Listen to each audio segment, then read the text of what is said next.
বহুকাল আগের কথা। পৃথিবীর বুক থেকে জাদুর মায়া তখনও পুরোপুরি মুছে যায়নি। অচিনপুর নামের এক রাজ্য ছিল, যার সাহসী রাজকুমার ছিলেন অরণ্য। একদিন শিকারের খোঁজে অরণ্য গহীন এক মায়াবী জঙ্গলে এসে পৌঁছান।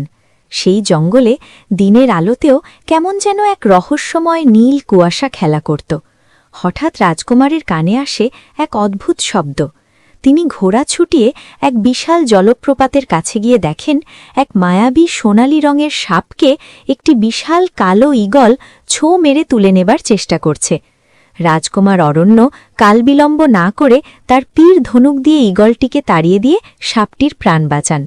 কিন্তু রাজকুমার জানতেন না এই জঙ্গল সাধারণ নয়, আর এই সাপও কোনো সাধারণ সরীসৃপমল।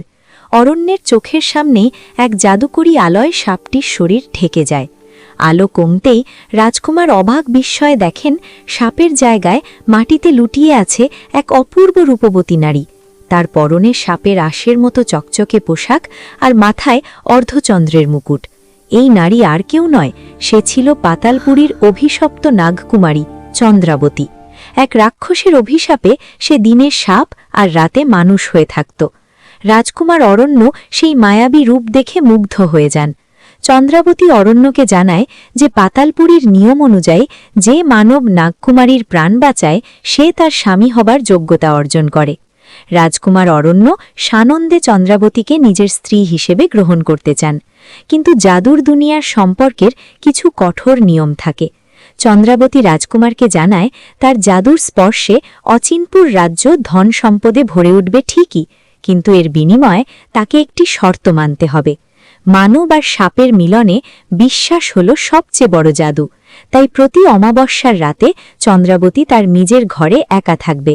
সেই রাতে রাজকুমার কোনোভাবেই তার ঘরের দরজা খুলতে পারবেন না, বা সে কি করে তা উকি দিয়ে দেখার চেষ্টাও করতে পারবেন না। যদি রাজকুমার কখনো তাকে সন্দেহ করে বসেন, তবে তাদের এই জাদুকরী সম্পর্ক চিরতরে শেষ হয়ে যাবে। ভালোবাসায় অন্ধ রাজকুমার সেদিন নিজের প্রাণের চেয়েও চন্দ্রাবতীকে বেশি বিশ্বাস করার প্রতিজ্ঞা করেছিলেন। শর্ত অনুযায়ী চন্দ্রাবতীকে নিয়ে অরণ্য প্রাসাদে ফিরে আসেন। দেখতে দেখতে কয়েক বছর কেটে যায়। চন্দ্রাবতীর জাদুর ছোঁয়ায় অচিনপুর রাজ্য সত্যি সুজলা সুফলা হয়ে ওঠে। চারদিকে সোনা দানা আর প্রাচুর্যের ছড়াছড়ি। রাজকুমার অরণ্য আর চন্দ্রাবতীর ভালোবাসাও ছিল রূপকথার মতো নিখাদ। কিন্তু মানুষের মন বড় অদ্ভুত, আর মানুষের সবচেয়ে বড় দুর্বলতার নাম হল সন্দেহ। রাজ্য জুড়ে যখন সুখের বন্যা, তখন প্রাসাদের কুটিল মন্ত্রী কুটিলক্ষরের মনে ঈর্ষার জন্ম হয়। সে ধীরে ধীরে রাজকুমারের মনে সন্দেহের বিষবাষ্প ছড়াতে শুরু করে। মন্ত্রী প্রায়ই রাজকুমারকে বলতো রানীমা প্রতি অমাবস্যায় ঘরের দরজা বন্ধ করে কি করেন তা নিয়ে নাকি রাজ্যের মানুষ কানাঘোষা করছে। কেউ তাকে ডাইনি বলছে, আবার কেউ বলছে রানী নিশ্চয়ই অন্ধকারের আড়ালে পাতালপুরীর রাক্ষসদের ডেকে মহারাজের বিরুদ্ধে কোনো ষড়যন্ত্র করছেন। শুরুতে রাজকুমার অরণ্য মন্ত্রীর কথায় কান দেননি। তিনি তার প্রতিজ্ঞায় অটল ছিলেন। কিন্তু মন্ত্রীর কূট চাল আর ফিসফিসানি ধীরে ধীরে রাজকুমারের মনের ভেতর একটা বিষাক্ত পোকার মতো বাসা বাঁধতে শুরু করে। অরণ্যের মনের ভেতর ভালোবাসার চেয়ে সন্দেহ বড় হয়ে বাড়ায়। তার মনে হতে থাকে অন্ধকারের আড়ালে চন্দ্রাবতী যদি সত্যিই তার সাথে প্রতারণা করে, একবার নিজের চোখে দেখলে ক্ষতি কি। অবশেষে আসে সেই ভয়ঙ্কর অমাবস্যার রাত। বাইরে তখন ঘুটঘুটে অন্ধকার, প্রচণ্ড ঝড়ো হাওয়া বইছে। রাজকুমার অরণ্যের মনে সন্দেহ এতটাই প্রবল হয়ে ওঠে যে তিনি তার দেওয়া সেই পবিত্র প্রতিজ্ঞার কথা ভুলে যান। কাঁপতে থাকা হাতে একটি প্রদীপ নিয়ে চন্দ্রাবতীর বন্ধ দরজার সামনে গিয়ে দাঁড়ান। দীর্ঘক্ষণ দ্বিধায় ভোগার পর চরম অবিশ্বাসের বশবর্তী হয়ে রাজকুমার দরজার ছোট্ট ফাঁক দিয়ে ঘরের ভেতর উকি দেন।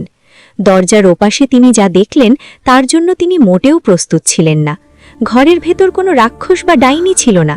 চন্দ্রাবতী তার মানবী রূপেও ছিল না। সে এক বিশাল তেজোদ্দীপ্ত অর্ধ সাপ ও অর্ধ মানবী রূপে একটি জাদুকরী স্ফটিকের সামনে বসেছিল। প্রচণ্ড ব্যথায় চন্দ্রাবতীর চোখ দিয়ে অঝরে জল পড়ছিল। আসলে প্রতি অমাবস্যার রাতে চন্দ্রাবতীর সাপের সত্তা সবচেয়ে শক্তিশালী হয়ে উঠত। রাজকুমার বা রাজ্যের মানুষের যেন কোনো ক্ষতি না হয় এবং রাজকুমারের আয়ু যেন বৃদ্ধি পায়, সেই জন্যই সে নিজেকে বন্দী রেখে নিজের শরীরকে কষ্ট দিয়ে জাদুর মাধ্যমে রাজ্যকে পাহারা দিত। চোখের সামনে নিজের স্বামীকে অবিশ্বাসের রূপে দাঁড়িয়ে থাকতে দেখে চন্দ্রাবতীর বুক ভেঙে যায়। জাদুর দুনিয়ার নিয়ম বড় কঠিন, একবার বিশ্বাস ভাঙলে তা আর জোড়া লাগে না। চন্দ্রাবতীর চোখে সেদিন কোনো রাগ ছিল না, ছিল একরাশ হতাশা আর কষ্ট। সে রাজকুমারকে শুধু এটুকু বুঝিয়েছিল যে মানুষের সবচেয়ে বড় দুর্বলতা হল তারা চোখের দেখাকে বিশ্বাস করতে চায়, কিন্তু মনের বাঁধনকে বিশ্বাস করতে পারে না। যেই সম্পর্কের মাঝে বিশ্বাস নেই সেখানে ভালোবাসার কোনো জাদুই টিকে থাকতে পারে না।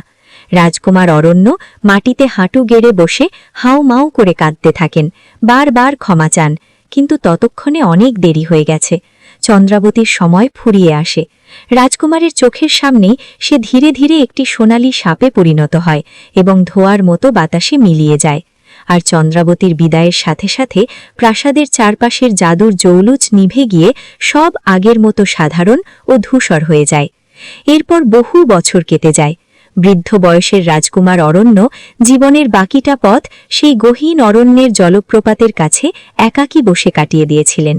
তার হাতে ধরা থাকত চন্দ্রাবতীর রেখে যাওয়া একটিমাত্র সাপের আঁশ। তিনি শুধু একটি অপেক্ষাতেই বেঁচেছিলেন, যদি তার ভালোবাসার চন্দ্রাবতী আরেকবার ফিরে আসে। কিন্তু রূপকথার জাদু অবিশ্বাসীদের জীবনে দ্বিতীয়বার ফিরে আসে না। এই গল্পটি আমাদের জীবনে এক গভীর শিক্ষা দিয়ে যায়। সম্পর্ক সেটা মানুষে মানুষে হোক বা অলৌকিক জগতের কারো সাথে, তার মূল ভিত্তি হল অটুট বিশ্বাস। সন্দেহ হলো এমন এক বিষাক্ত আগুন যা একবার মনের ভেতর জ্বলে উঠলে ভালোবাসার সব জাদুই পুড়ে ছাই হয়ে যায়। বিশ্বাস না থাকলে কোনো জাদুই একটি সুন্দর সম্পর্ককে বাঁচাতে পারে না।